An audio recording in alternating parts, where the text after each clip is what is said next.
Mwongozo wa kujifunza Biblia leo ikiwa ni Mei 25 siku ya Jumatatu. Hili ni somo la 9 linalosema Dhambi, Injili na Sheria. Leo tunaiangazia mada isemayo ngome imara katika uhusiano wangu na Mungu.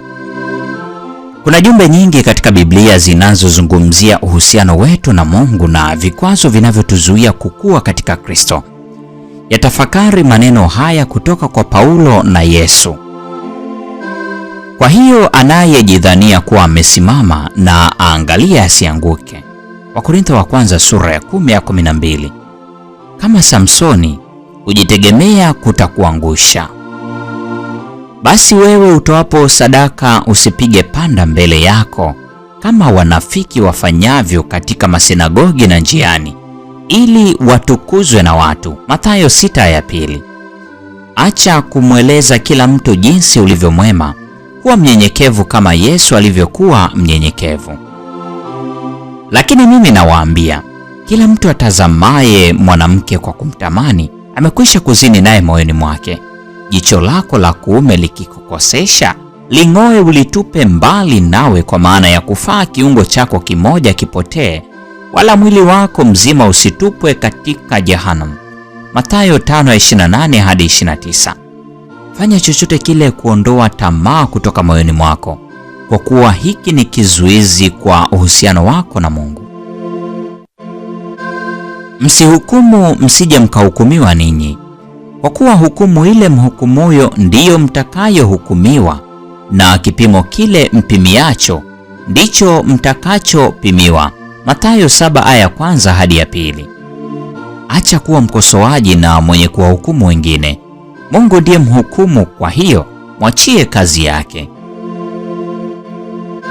Lakini mimi nawaambia, wapendeni adui zenu, wabarikini wanaowalaani, watendeeni mema wale wanaowachukia, na waombeeni wale wanaowatumia kwa uovu na wale wanaowaudhi.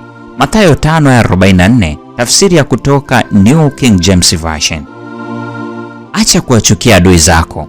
Unapojisikia vibaya dhidi ya wale wanaokutendea vibaya, mara ile ile inaweka kikwazo katika uhusiano wako na Mungu. Badala yake, anza kuwaombea adui zako, na utaona jinsi hili linavyobadilisha sio tu matembezi yako na Mungu, bali pia uhusiano wako na wengine.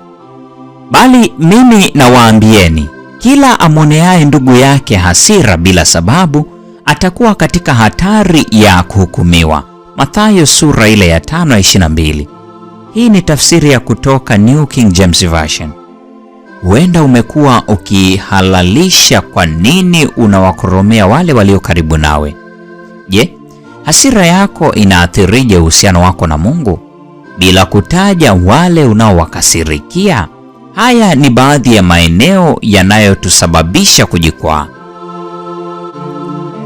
Yesu alionya juu ya kile tupaswacho kufanya wakati mikono, miguu na macho yetu vitakapotusababisha kutenda dhambi. Je, Yesu alikuwa anatuonya juu ya nini?